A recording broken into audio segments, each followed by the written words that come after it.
We need to think through all the implications of that policy and make sure we've got the wherewithal and the other policies required to cater for the implications of that policy. Does that make sense? Yeah. So, for example, we are going to take Northern Ireland back into the United Kingdom, and that will irritate the EU.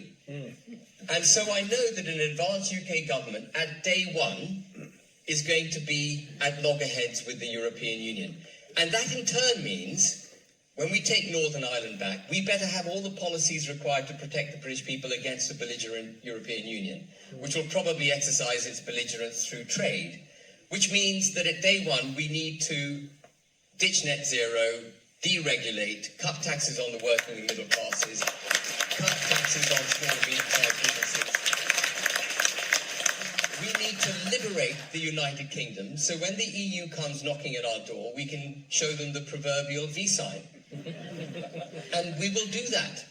That is the point about running a country for the country. You don't have the European Union, UN, and so on telling you what to do.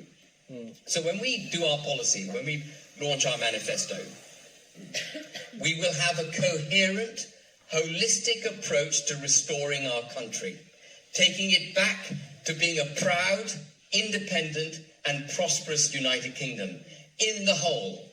And in order to make our lives easy, and in order for the British people to know precisely what we're going to do, because I do not buy into the politics of, trust me, I know what I'm saying at the moment doesn't make sense to you, but trust me, when I get into office, I'll do all the right things.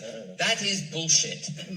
If you can't tell the truth now, you're certainly not going to do it when you become Prime Minister.